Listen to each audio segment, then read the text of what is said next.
on Tirzepatide and I've lost 25 pounds and I cannot believe it. Make sure you guys go back and watch part 1 to see me walk you guys through taking the shots and the whole process and everything. If you guys have been following me, you know that I had fibroid surgery back in December and I was really self-conscious about my stomach area. See, I was looking very pregnant, okay? I was the size of someone who was 16 weeks pregnant because of my fibroid. So I had a lot of body dysmorphia and I was very self-conscious about it. I had been working out consistently since 2020 when COVID struck. I was doing a lot of at-home workouts, like I was posting on TikTok and everything. So I was getting in my fitness bag, and since 2020 I have not stopped going to the gym consistently. The longest break I took was from December 2nd, my surgery, to February, the second week of February, because they said I needed about 8 weeks to heal. That is the longest amount of time I have spent away from the gym since 2020. Regardless of all my hard work and efforts, you know, your girl loves to eat, and the weight was steadily increasing. It was like I was gaining like 5 to 10 pounds a year. By 2025, my heaviest, I was 215. And I was like, I couldn't even believe I had crossed over 200. And then before I blinked my eye, I was at 215. It was very depressing, you know, like to be just gaining weight when you're working out so hard. My solution would just be to work out even harder. Like I was walking 5 miles a day. And on top of that, I was going to the gym. So I would be dedicating like 3-4+ hours to exercising, only to continue to see my body increase in size. The first thing I was like, okay, let me tackle this fibroid. Maybe it's causing some hormonal imbalances that are making it hard for me to lose weight. So I had my fibroids removed back in December. You guys can go check out my fibroid removal story. And once I had the surgery and I was fully healed and I'm seeing everyone around me slipping down, I'm like, y'all can't leave me behind. I cannot be left behind with this train, especially like you guys know, I have this whole girl from my 35th year to really glow up my health, my body. My fibroids was one of the major goals that I wanted to take care of.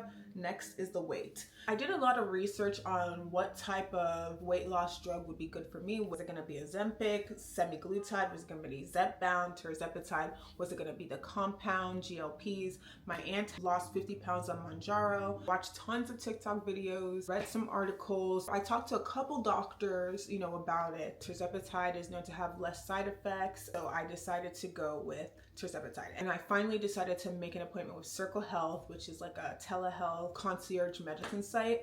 It costs $100 for the appointment, and luckily my insurance covered Tirzepatide for $25 a month. 25 pounds in 4 months is really huge for me. Like I can clearly see the difference. You know, sometimes when I wash my face, like I'm washing my face, I'm like, wow, like I can tell that my face just feels smaller, like there's less volume in my hands. When I'm lotioning my arms, I could tell, like I used to have it feels like I just have a layer peeled off. I feel like my arm, I can feel my arms feeling slimmer. I could see my face looking slimmer, and I could see the stomach looking flatter. Woo.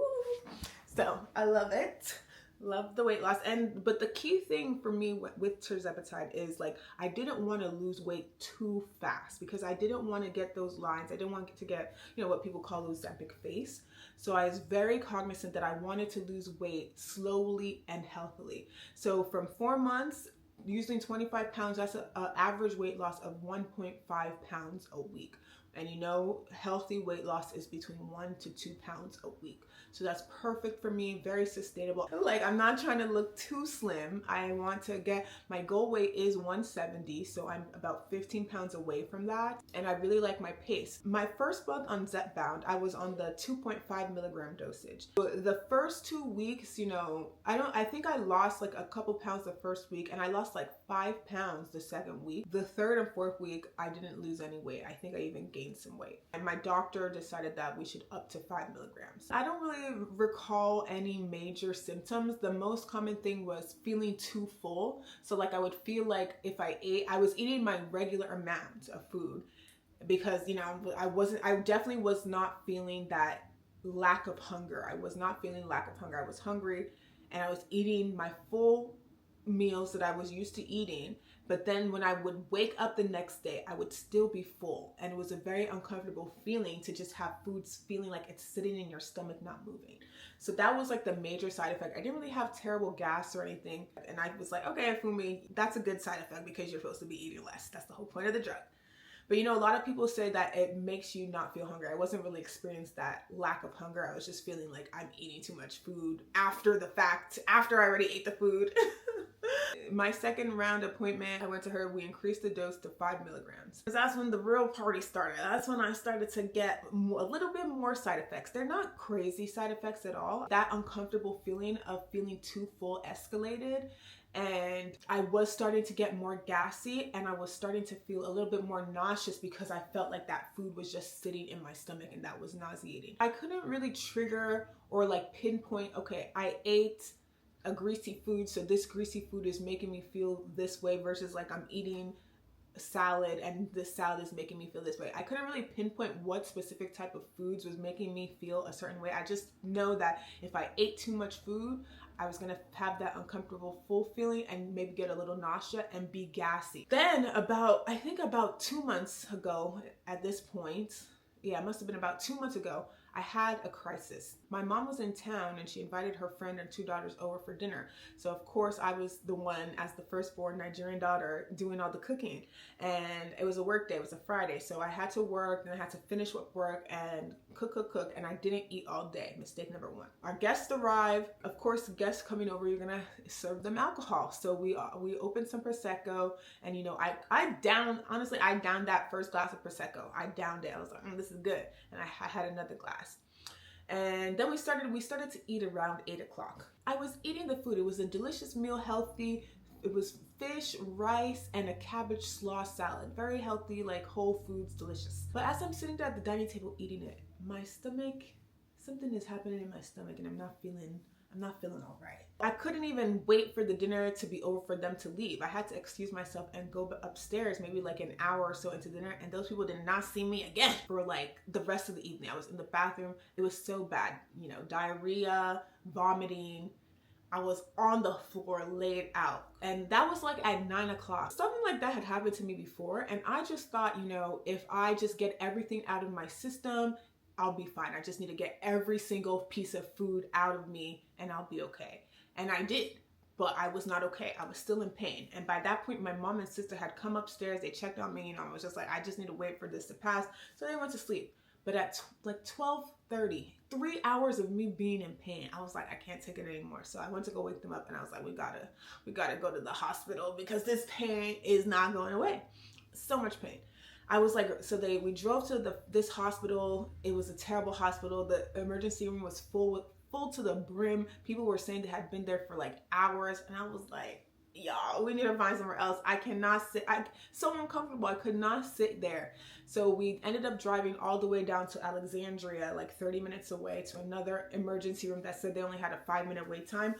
We walked in there empty, beautiful and empty. But that's a whole nother story on the disparities in the communities. But that hospital was beautiful and empty. They took me in. They started running blood tests. The thing was, like, by this point, it was like 2 a.m. So I had been in pain from 9 p.m. to 2 a.m. That's like 5 hours of extreme, like 8-9 level pain. I think I was saying that it was worse than the fibroid surgery pain. Like, it was like, just wouldn't go away, relentless pain. And I'm like writhing, and they're like, okay, we can't give you anything till we give you a pregnancy test in the hospital. I'm like, I'm not, I knew I was like, I'm not pregnant, give me the meds. But you know, that took like 30 minutes, and they gave me some Tylenol. I'm like, y'all, Tylenol didn't do shit. Then they gave me something called Topafol, or I don't know if I'm saying that right. Didn't do anything. And then I was still in pain. This is like 3 a.m. by this point. Then they took me back to get a CAT scan to see if they could see anything going on in the stomach area. CAT scan was clean. They didn't see anything. So they're like, oh, it's probably a viral infection. I was like, please, it's 5 o'clock. Please, like, give me something else. Give me something stronger. So they eventually ended up giving me morphine. That was the best. That knocked me out. I didn't feel it. I was like, oh. And I finally was able to go to sleep at like 5 a.m. So they were giving me some fluids. So I think I slept for like a couple hours and then we left. So that was a traumatic experience. My mom is a pediatrician and she's convinced that it was gastritis because she spent all night researching side effects of Zepbound. She's like, yeah, you probably had gastritis. Gastritis is a common side effect of Zepbound. And then I discussed it with my doctor the next time and she's like, yeah, low blood sugar, you also waited too late to eat, and you started with alcohol. All these combination of factors, you know, can cause those type of issues. So she just told me to be more cognizant of eating on time and like how I eat things, like start off with something a little bit more bland. Definitely don't start out with alcohol. Even though that experience was very painful, I haven't had anything like that again, and I've been much more mindful of how like late it gets before I have my first meal. Because, you know, now that I'm 4 months in, I can say that I think my body has acclimated to the drug. Like earlier on, as I got closer to shot day, like let's say I would take my shots on Wednesday, Thursday, Friday, Saturday, I'd be definitely feeling the full effects. But by the time it got to Monday and Tuesday, my appetite was returning. But now I don't even want to take the shot on Wednesday because I'm like, I'm not even eating right now. Like I'm really my portions are tiny. It takes a while, but I haven't had any reoccurrence of that type of gastritis issue or pain since that 2 months in the emergency room. So I think the key takeaway there is, you guys, if you're going to take this drug, you do really have to be mindful about what you're eating, and you have to make sure you are eating, because it is so easy to get to like 9 o'clock and not have put one thing in your mouth, which is dangerous. And that's how you get that, you know, loose skin, you lose weight too rapidly. So I really try to prioritize protein, which is not that hard for me because I love meat. So, you know, I be eating. This is kind of how I think the drug really works for me. It's like a trauma effect, right? It's like that feeling of being so full is so uncomfortable that 4 months later, my food is like cut into a third of the size that it would have been back in the day, because I don't want to feel that feeling. And even I ate, what time is it right now? It's 6 o'clock. I ate lunch at 3 and I still feel, I ate like, I can like 1/2 cup of rice, 3 chicken cubes. And I don't feel too bad. Like this is okay. Like but like that's how little I have to eat, and then I'm still feeling that like, okay, it feels like something is sitting in my stomach. I think it's actually a good thing, because, you know, you don't want to be on this drug forever, and I feel like I'm training my body to just wait, like eat a little bit and then wait, because for me, feeling full is not an immediate thing, right? Like it's not like I eat and then my brain's like, oh, you're full, stop eating. It's like I eat and then like 30 minutes later, it's like, okay, you're full. But then it's too late because I ate too much. So now it's like I'm eating a small amount, waiting to see how I feel, and then I'm always full. So I think that's actually going to be beneficial for me when I start to wean off the drug, because I will just know, let me just eat a little bit and wait to see how I feel. If I'm still hungry, then I can eat more. But overall, you know, I'm loving the changes. My body is looking great. My confidence is increasing. My energy levels have not decreased. So I know another fear that people have is, are your energy levels going to decrease? I am in the gym. Like I'm doing my same workouts. I'm squatting, like bench pressing. Like I'm a strength trainer. I do strength training. I like to lift heavy.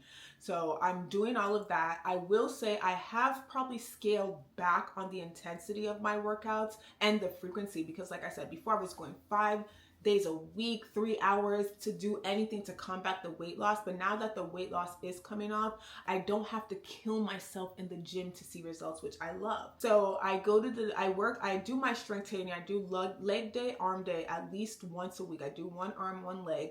And then now that it's summer, I'm focusing on more conditioning. So doing sprints and definitely going on long walks. I'm still working out 3 to 5 times a week, but the time is less and the intensity is less. Like I'm not trying to PR my squats, like for what? I just want to maintain muscle because muscle burns fat. Overall, 4 months in, I think like now my body has fully acclimatized to being on this drug. We're in a good place.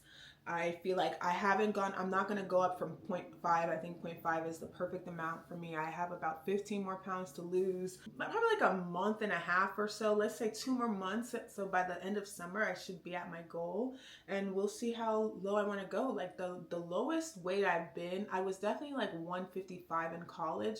I just can't imagine myself at 155 right now. When I was 155, I had a B cup, and right now I'm like a double D. My boobs definitely shrank, so maybe I'm not even a double D anymore, period. I don't want big boobs, okay?